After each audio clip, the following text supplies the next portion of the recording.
Hey, this is JC and welcome to Small Brick City, where we want to help you build a Lego city regardless of the space you have. Now, not everyone has the space or the money or the time to invest in building a huge Lego city. And that's what this channel is really all about, helping you build a Lego city even if you do not have a lot of space. Although of course the techniques, approaches and strategies can apply to a Lego city of any size. Now, if you do not have the space or money to buy a lot of bricks, then you can check out one of the Lego city concepts I came up with, and that is for a mini city, and that's what you see in front of you. You can check out the playlist in the card above or the description below. In this particular layout, I showed how you can build a Lego city even if you do not have a lot of space. You can still create many different kinds of buildings of different sizes and different shapes. However, what happens if you still don't even have that amount of space and you really want to have a Lego city?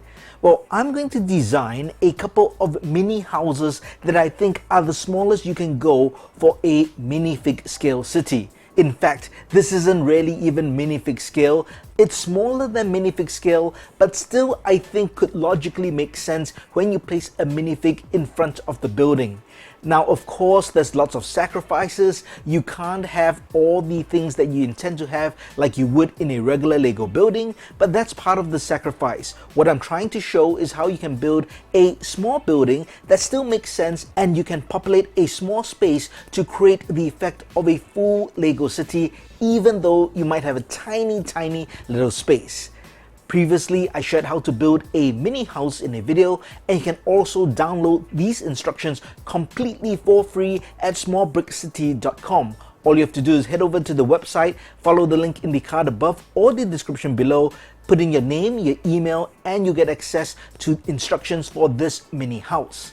Well, this mini house is really small in scale, but it's still minifig in size. In this video, I'm going to show you how to build an even smaller house, but it'll still make relative sense in terms of a scale if you place a minifig inside or outside. This video will be in the form from start to finish, meaning I'll show you how to build this house from start to finish, and this is part 1 of 2. So let's get started. What I have here is a bunch of parts that are put together for this mini house. Don't worry about the parts list, really just get an idea of what I'm trying to do and the scale I'm trying to do it at. Now, this house is going to be built on this base plate. That's right, this is 8 by 8. That is tiny, but this is where we're going to start from. And let's start building a foundation. Now, even though this is an 8 by 8 house, the actual house is going to be 6 by 6. So it's even smaller than this. The reason why I want this base plate is just so that I can put a bit of a sidewalk around it and some detailing if I want to. So 8 by 8, that's the plate that you need. And I'm going to use some base plates, or rather these 1 by something plates, to create a base. And I do this for all my Lego houses. So what I'm going to do is just going to place this here, just like that, to form a square. It is as simple as that. Next, I'm going to start off with the door and door frame, and I've got one here. So this is going to be a brown door frame with a green door, and I've got a light gray towel, a round towel here. Now, when you place the door frame, now notice this base is made from 1 by 6 and 1 by 4 plates. What you do not want to do is place it on the 1 by 4 plate like that, because it's just not as secure. It might come off with the door frame. So what you want to do is make sure you place it on one of the 1 by 6 sides like that. That is so that when you place bricks over here, it interlocks and holds the base plate down. So that's where the door is going to be. I need to build around it. What I like to do is to build a foundation row of bricks, and I'm going to use dark gray for this. So what I'm going to do is I'm going to put this down like that, and I'm going to use masonry bricks to put this here. In fact, I'm going to put this here, and I'm going to put this here like that. This is just to give a bit of texture. You can of course just use all dark gray bricks, but I personally like to just use a few of these masonry bricks to create that nice visual texture. So this is my base foundation. You do not have to do this. I just prefer to do it for my houses. I think it gives a nice visual look. And then I'm going to use a bunch of white bricks to create the rest of the walls. And this is going to be a 2-story building. So I'm going to lay this here and lay this here, just like that. And the great thing about using these 1x6 bricks, laying it over, so now again you can see it's overlapping the joint, so making the entire build secure. So anytime you build a Lego house or any kind of structure, you want to have a kind of a layering effect, always overlapping over the joints to make sure your build is really secure. I'm gonna fit that there like that, and what I intend to do is to put in some windows like this. So I could put in 2 windows like that, but I think we can afford to make it more interesting. So what I'm going to do is take a 2x4 brown plate, put it there, and this is going to form a windowsill. So later we can put some flowers just to make things more interesting. I also want to break up the pattern. I've got some masonry bricks in this medium orange, so it looks like brickwork. So I'm going to put this over here like that. I'm going to cap it over with this 1x6 so that's really locked in. And on the other side, I'm going to do the same thing, but I think I'll displace it a bit. Maybe I'll put it over here. There's no real hard and fast rule. What I'm doing is just seeing what looks good in terms of making things not look too perfect. You do not want everything too uniform. You want to make it realistic, or at least that it is my goal. I like to make things as realistic as possible for my Lego builds. I think I can just fill this area once again. Well, what I want to do here actually is to put in a modified brick like this. So this is a 1x1 modified brick with a stud in the front. And the reason is I want to put a light here later on. So to fill this space, I need to put this, and I need another 1x1 brick over here, and I can cap everything with a 1x6, so everything is locked in once again. Let's put the 1x6 over this side. Now as you can see, I need to build up this area here. Now I've actually displaced the thickness because of this plate. Now 1 brick height equals to 3 plates, so I need to put 2 plates over here, and I'll put a brown plate first. That's a 1x4 plate, and then I'll put a 1x4 white plate. So now I've evened everything up. As you can see, it's all level on all sides. Now what I like to do is to put a layer of plate, and that's to lock in all the bricks. So in this case, I'm going to take a 1x6, put it across here, and I'm going to take another 1x6 and I'm going to put it across the door frame and the corners of these 2 walls. And what this does is now lock the structure nice and solid. So that's a nice solid build. Now I'm going to fill in the space with these 1x4 plates as well.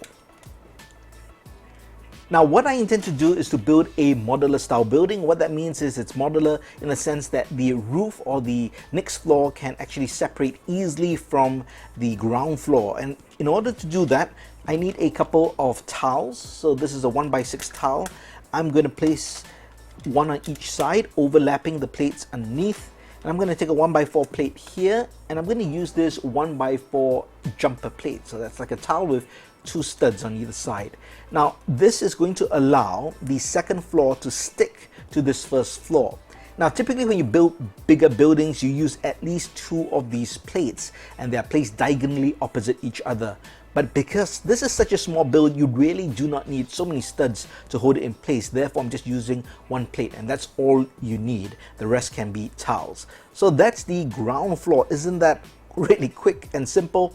I can put some flowers here, and I've put together this. So I've got this looks like a bit of yellow flower on some green stalks, and this red kind of a flower pot, and I've got them in different heights. So I'm going to put 2 the same height like that. And this set doesn't even have that green flowers, and that's just to give it a bit of asymmetry, just like that. So that works out. I'll come to this later on.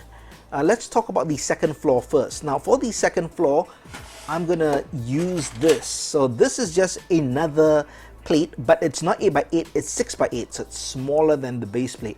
And that's because that's going to be the roof or the floor of the second floor, which acts as the roof or the, I guess, the ceiling of this first floor. Now I should mention, when you're building a building or house of this size, you can't have any stairs or ladders or any access to the second floor. So that's what I mean by sacrifice. When you're building a house of this size, or even a building of this size, you probably can't have too much interior detail in terms of furniture. It won't be exactly minifig scale, and you also won't be able to have access such as stairs or lifts or ladders. But that's the sacrifice you have to make in order to create the scale of building. So let's build the second floor now. Now for the second floor, I'm going to cheat a bit. For the sides, I'm going to use these panel pieces. Now, if you do not have enough bricks, you could even use this for the first floor as well. It's a great way to save space, especially for a build of this size. So that already is two sides of the building practically. I do want to put a front like this, just like that. And I'm going to put two windows. Now, this window has a sill, and these are modified rail plates. So they are plates that look like regular plates, but there's this railing in front. So it's called a modified plate with rails. And I'm going to use two sets, and that goes here. And I've got one more set over here that goes just like that. So that's simple but very effective. Now, why I like to use these rail plates is the same reason I created this windowsill here. It's for visual texture. You want things to protrude out as much as possible for your builds, or you want things to recess. What you do not want is too much of this smooth surface. That's why I just don't use panel parts to create all the walls for a floor, because that would look just too boring.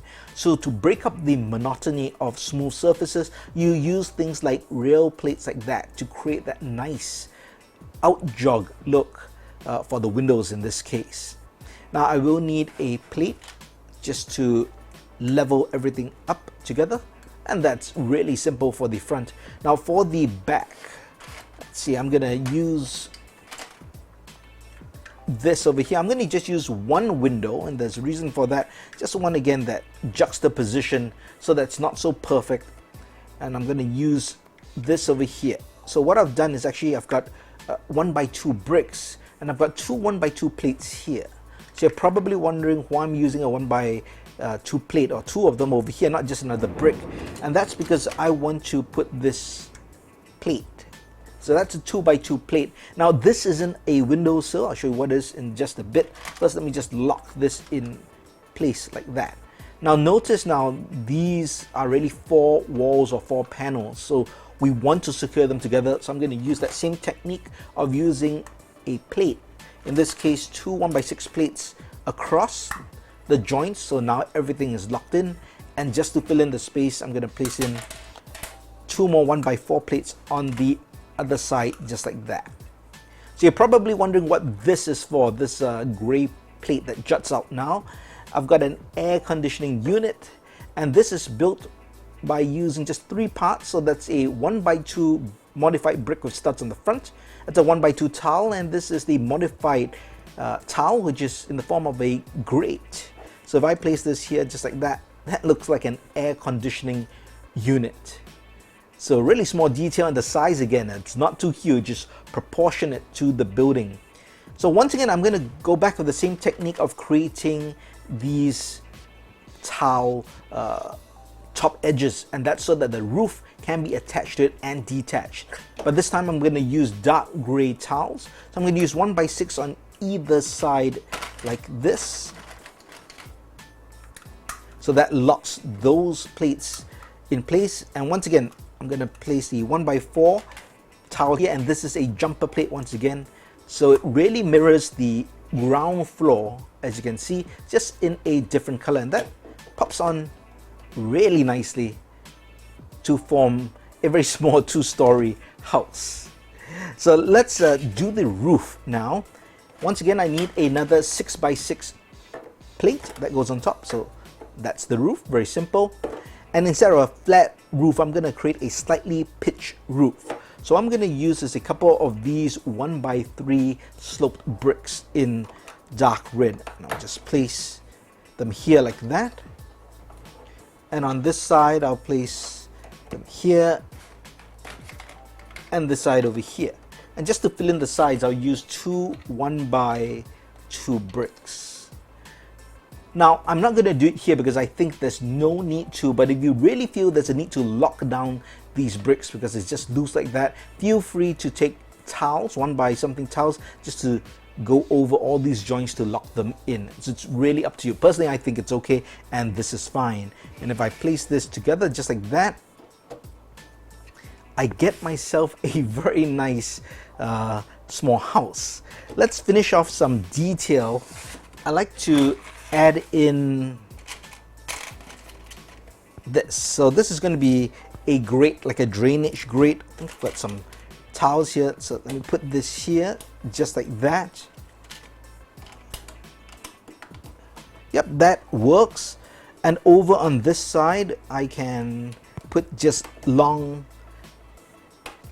tiles, but you know what I'm going to do? Let's add in some greenery. So I'm going to take this 1x4 plate that's in green, and let me just fill this part up like this. And I just need another 1x2 tile like this.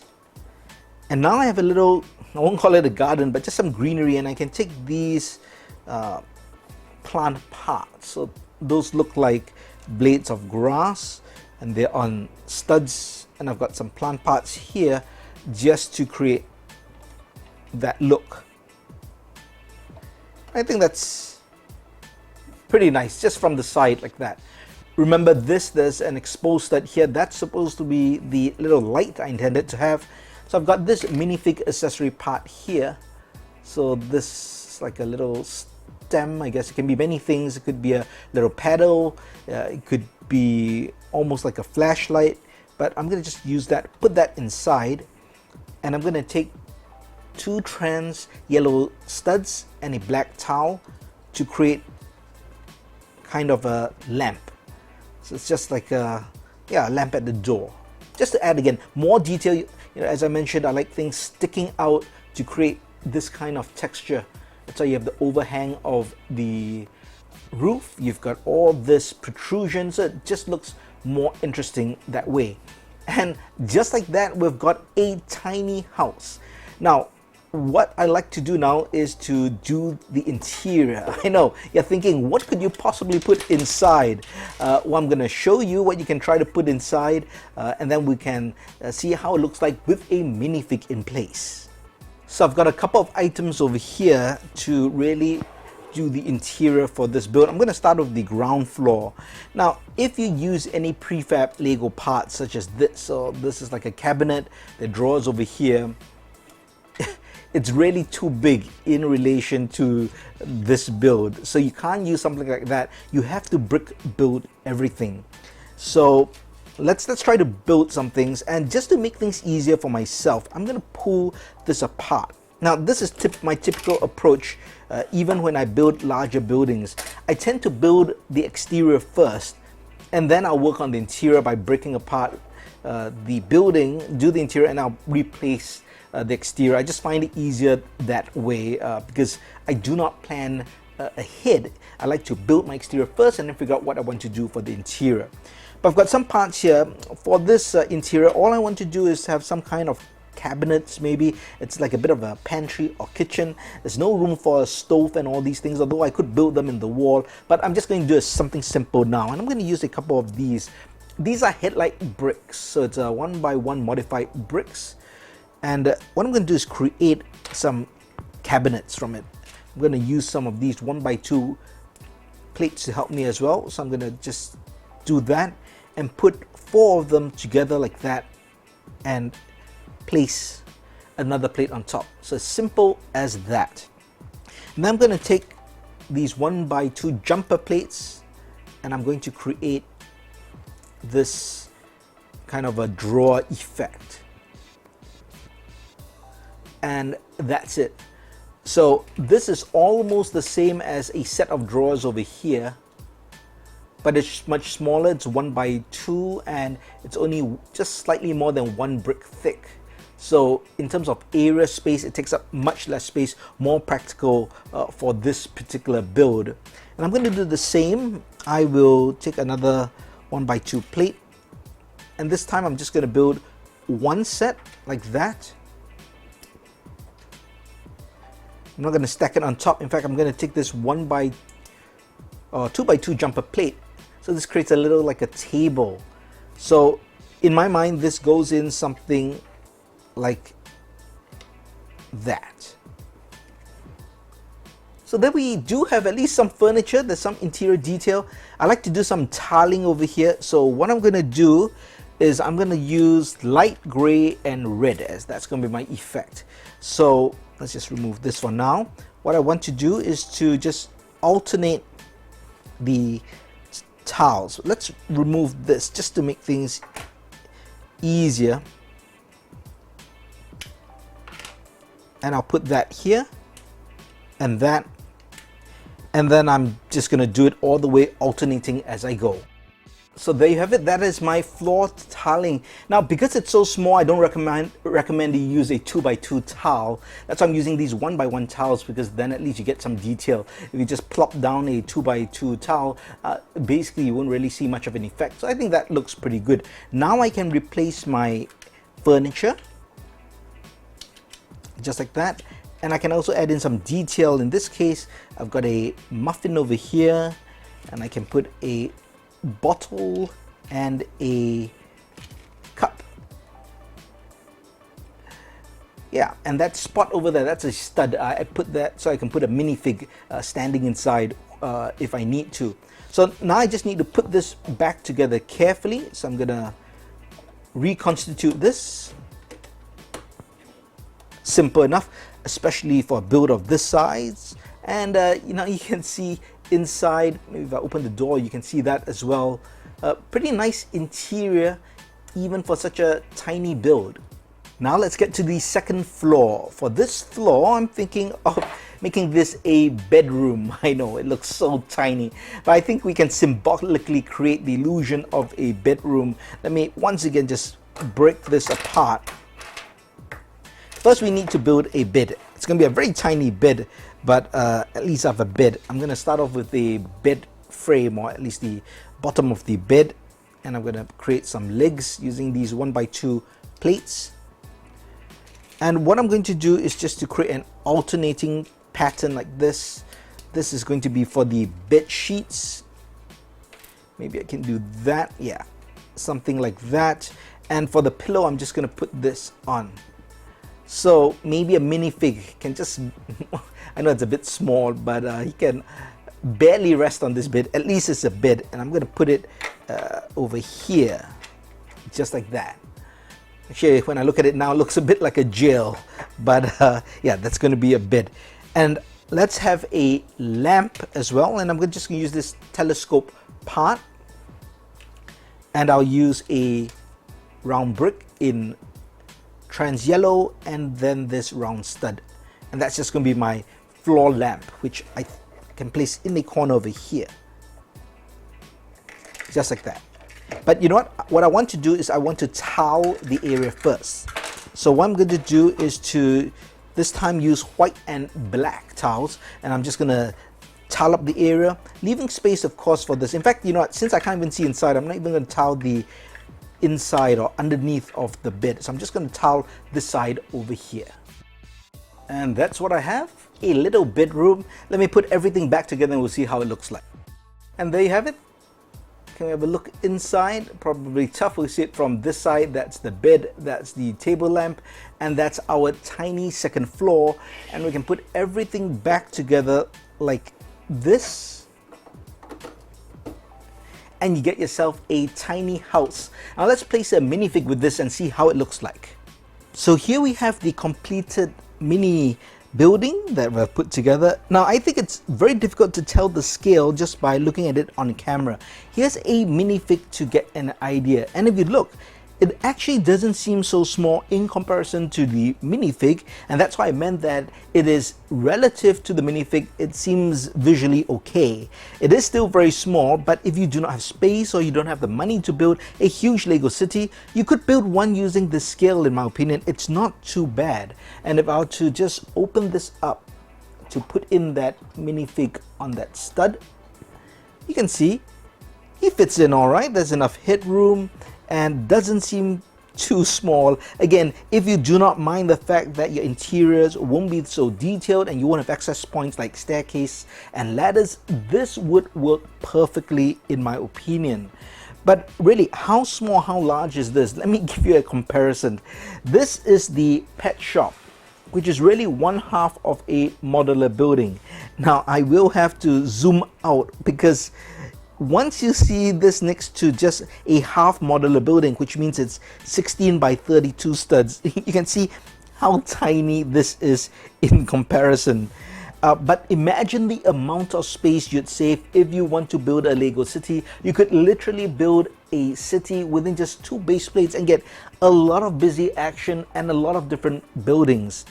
Of course, if you want to populate your city, you would need to have other things like minifigs and vehicles. Now, you couldn't put in one of these. So this is a speed champion scale vehicle. It could work with one of these, the half modular buildings. But of course, if you compare it to this makes absolutely no sense. The house is as big as the car. So if you were to populate a city in this scale, then you'd probably need the smaller builds like that. So these are just 4 studs wide. This comes with a crater set and it even has a light brick inside. Or you could get something like that. This is just slightly larger than 4 studs. There's a taxi that's 4 studs as well. But this sort of scale would fit better to this house as compared to this one over here. So you could populate a city using this scale of vehicles. As you can see, look, if you just look at that, that looks pretty good. In fact, let me just move this out of the way and we'll zoom back in and we'll just see it just like that. And you'd see that it probably actually fits quite well, as in you would accept the scale. And if you had to imagine an entire Lego city built in this scale, you still can get a really impressive city. And that's the whole point of the video, to show you that you can build a Lego city in this scale. Well, this is the end of part 1. In part 2, I'm going to show you how you can build a kind of double building sort of, or build 2 of these but put them together in terms of a scene, and you'll be able to see, I guess, how you can create a full Lego city from this scale of building. Well, I hope you enjoyed the video. If you've got any thoughts, any feedback, and you think you'd like to build this scale of building, please let me know in the comments below. If you liked the video, please give it a thumbs up. And if you haven't, please subscribe to the channel and turn on that notification bell. Thanks for watching. Check out these 2 videos before you go.